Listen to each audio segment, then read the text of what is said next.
Hello friends, welcome back to my channel. आज मैं लेकर आई हूँ मुंबई का फेमस वड़ा पाव की रेसिपी। इसे बनाना बेहद आसान है और साथ में हम बनाएंगे सूखी चटनी, जिससे ये वड़ा पाव एकदम कंप्लीट हो जाएगा। तो यहाँ पे आप देख सकते हैं ना कि वड़ा पाव दिखने में कितना परफेक्टली दिखने लगा है और ये बहुत ज्यादा टेस्टी लगता है। तो आप इसे एक बार बनाकर जरूर ट्राई करें। तो चलिए आप फटाफट टेस्टी वड़ा पाव बनाना शुरू कर देते हैं। तो सबसे पहले हम बनाते हैं आलू वड़ा। तो इसके लिए यहाँ पे मैंने 3 मीडियम साइज के आलू को पहले से अच्छे से उबाल लिया है और इसके बाद इसका छिलका निकाल दिया है। अब हम यहाँ पे इसे अच्छे से स्मैश कर देते हैं। तो यहाँ पे मैंने इसे हाथ से ही अच्छे से स्मैश किया है। आप चाहे तो ग्रेटर से भी कर सकते हैं या फिर स्मैशर से भी कर सकते हैं, लेकिन याद रखें कि जो आलू है इसके थोड़े थोड़े टुकड़े रहने चाहिए। जब हम आलू वड़ा बनाते हैं तब ये खाने में बहुत ज्यादा टेस्टी लगता है। तो हमें यहाँ पे इसका पूरा पेस्ट नहीं बनाना है या फिर पूरा इसे अच्छे से स्मैश नहीं करना है, थोड़े थोड़े इसके चंक्स रहने देना है। तो यहाँ पे मैंने ये आलू को अच्छे से स्मैश कर दिया है। तो अब चलते हैं अगले प्रोसेस में।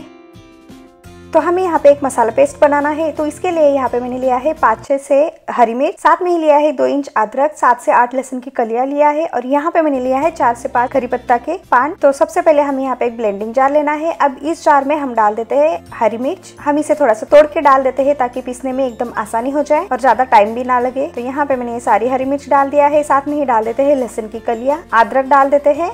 अब हम जार का ढक्कन लगा के इसे दरदरा पीस लेना है। इसमें पानी डालने की जरूरत नहीं है। तो ये देखिए यहाँ पे मैंने इसे अच्छे से पीस लिया है। अब हम यहाँ पे जार का ढक्कन निकाल देते हैं और ये देखिए यहाँ पे हमारे ये ठेचा बनके तैयार है, यानी ये मसाला पेस्ट बनके तैयार है। वड़ा पाव अगर थोड़ा सा स्पाइसी रहे तो इसका टेस्ट बहुत ज़्यादा बढ़िया लगता है। तो ये देखिए यहाँ पे मैंने इसे अच्छे से दरदरा कूट लिया है। तो अब चलते हैं अगले प्रोसेस में। तो यहाँ पे मैंने एक पैन लिया है, पैन को अच्छे से गर्म कर लिया है। जैसे ही पैन गर्म हो जाता है तो इसमें हम डाल देते हैं 2 बड़े चम्मच तेल। हम यहाँ पे तेल को थोड़ा सा गर्म होने देते हैं। जैसे ही तेल गर्म हो जाता है तो इसमें हम डाल देते हैं आधी छोटी चम्मच जीरा और साथ में ही डाल देते हैं 1/4 चम्मच हींग। आप चाहे तो इसमें राई का भी यूज कर सकते हैं। इसके बाद हम इसमें डाल देते हैं जो हमने मसाला पेस्ट बना कर रखा था, वो पेस्ट हमें यहाँ पे डाल देना है और यहाँ पे हमें ये पूरा पेस्ट डाल देना है, या फिर आप अपने टेस्ट के अकॉर्डिंग पेस्ट डाल सकते हैं। तो हमें यहाँ पे इसे 1 से 2 मिनट के लिए अच्छे से भून लेना है, या फिर तब तक भूने जब तक जो अदरक लहसुन है वो अच्छे से भून जाए और इसका कलर भी थोड़ा सा चेंज हो जाए। तो ये देखिए यहाँ पे कुछ मिनट हो जाने के बाद यहाँ पे आप देख सकते हैं ना कि अदरक और लहसुन दिखने में थोड़ा सा ब्राउनिश दिखने लगा है। तो इसके बाद हम इसमें मसाले ऐड कर देते हैं। तो इसमें हम डाल देते हैं आधी छोटी चम्मच हल्दी पाउडर, साथ में ही जो करी पत्ता था उसे हम थोड़ा सा तोड़ के डाल देते हैं। अब हम यहाँ पे इन सबको एक बार अच्छे से मिक्स कर लेते हैं और इसे कुछ सेकेंड के लिए भून लेते हैं ताकि जो हल्दी है इसका कच्चापन निकल जाए। अब इसके बाद हमने जो स्मैश करके आलू रखा था उसे हमें यहाँ पे डाल देना है। तो यहाँ पे आप देख सकते हैं ना कि मैंने आलू को पूरा स्मैश नहीं किया है। तो यहाँ पे मैंने पूरा आलू को डाल दिया है। अब हम इसके ऊपर डाल देते हैं नमक। तो यहाँ पे मैंने 1.5 चम्मच इतना नमक डाल दिया है। आप अपने टेस्ट के अकॉर्डिंग नमक डालें। नमक डालने के बाद हम यहाँ पे ये सारी चीजों को अच्छे से एक बार मिक्स कर लेते हैं। याद रहे कि हमें यहाँ पे मीडियम फ्लेम ही रखना है और मीडियम फ्लेम पे इसे अच्छे से पूरा मिक्स हो जाने तक इसे अच्छे से मिक्स कर लेना है। वड़ा पाव बनाना बहुत ही आसान है और ये खाने में बहुत ज्यादा टेस्टी लगता है और बारिश के मौसम में वड़ा पाव खाने का मजा ही कुछ और होता है। और इसके साथ अगर चाय मिल जाए तो इसका टेस्ट और भी दुगना हो जाता है। तो ये देखिए यहाँ पे मैंने आलू के मसाले को अच्छे से मिक्स कर लिया है और यहाँ पे आप देख सकते हैं ना कि दिखने में कितना परफेक्टली और कितना टेम्पटिंग दिखने लगा है। तो यहाँ पे आपने देखा ना कि इसमें ज्यादा कुछ मसाले डालने की भी जरूरत नहीं और ये एकदम सिंपली फटाफट बन के तैयार हो जाता है। तो लास्ट में इसमें हम डाल देते हैं बारीक कटा हुआ धनिया पत्ता। धनिया पत्ता डालने से खुशबू और टेस्ट बहुत ही बढ़िया आ जाता है। तो हम यहाँ पे धनिया पत्ता को भी अच्छे से मिक्स कर देते हैं। तो यहाँ पे आप देख सकते हैं ना कि धनिया पत्ता डालने के बाद ये दिखने में कितना बढ़िया दिखने लगा है। अगर आपको यहाँ पे आलू के टुकड़े बहुत ज्यादा दिखने लगे तो आप यहाँ पे इसे अच्छे से स्मैश कर सकते हैं। तो ये देखिए यहाँ पे मैंने वीडियो में जिस तरीके से दिखाया है इसी तरीके से हमें आलू के टुकड़े को थोड़ा सा स्मैश कर देना है। तो यहाँ पे हमारे आलू का मसाला अच्छे से बनके तैयार है। तो हम यहाँ पे गैस को बंद कर देते हैं और इसे थोड़ा सा ठंडा होने के लिए रख देते हैं। तब तक हम बनाते हैं चटनी। तो इसके लिए यहाँ पे मैंने लिया है 1/4 कप कच्ची मूंगफली।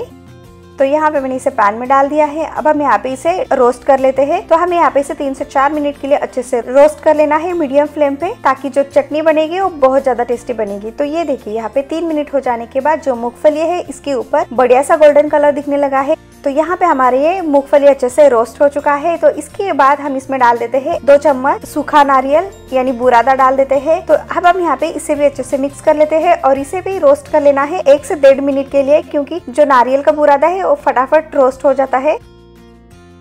तो ये देखिए यहाँ पे जो नारियल का बुरादा और कच्ची मूंगफली दोनों अच्छे से रोस्ट हो चुका है और जो नारियल का बुरादा है इसका कलर कितना बढ़िया सा गोल्डन हो चुका है। तो अब हम यहाँ पे गैस को बंद कर देना है और इसे ठंडा होने के लिए छोड़ देना है। इसके बाद जो मूंगफली है इसका छिलका निकाल देना है। जब तक यहाँ पे ये मूंगफली अच्छे से ठंडा हो जाता है तब तक हम आलू के वड़े बना लेते हैं। तो यहाँ पे जो आलू का मसाला है वो अच्छे से ठंडा हो चुका है। तो हमें यहाँ पे थोड़ा सा मसाला लेना है, करीबन 2 से 3 चम्मच इतना, और इसे हाथ में लेके अच्छे से इसे गोल शेप या आपको चाहे तो इसे थोड़ा सा पतला शेप जैसे हम पैटीज बनाते हैं उस तरीके से हमें यहाँ पे बनाकर तैयार कर लेना है। याद रहे कि जितना पाव है उतना ही हमें यहाँ पे वड़ा का साइज रखना है, नहीं तो वड़ा एकदम बड़ा हो जाने के बाद वड़ा पाव दिखने में उतना अच्छा नहीं दिखेगा। तो ये देखिए यहाँ पे हमें इस तरीके से इसे अच्छे से वड़ा बनाकर तैयार कर लेना है। तो यहाँ पे मैंने जिस तरीके से दिखाया है इसी तरीके से हमें यहाँ पे एक वड़ा तैयार कर लेना है। तो यहाँ पे मेरे पास ये पाव छोटे, तो इसलिए यहाँ पे मैंने ये छोटा वड़ा बनाकर तैयार कर लिया है।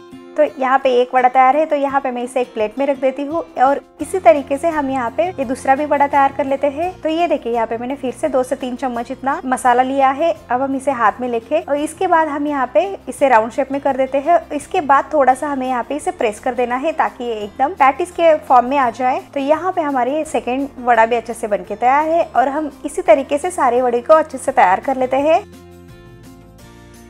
तो ये देखिए यहाँ पे मैंने सारे वड़े को अच्छे से बनाकर तैयार कर लिया है और यहाँ पे आप देख सकते हैं कि 7 से 8 वड़े अच्छे से बनके तैयार है। तो अब चलते हैं अगले प्रोसेस में। तो अब हम यहाँ पे बेसन का बैटर बनाने के लिए एक बाउल लेना है। अब इस बाउल में हम डाल देते हैं बेसन। तो यहाँ पे मैंने 1 कप बेसन लिया है। अब इसके बाद हम इसमें कुछ मसाले ऐड कर देते हैं। तो इसमें हम डाल देते हैं आधी छोटी चम्मच नमक, या फिर आप अपने टेस्ट के अकॉर्डिंग नमक डालें।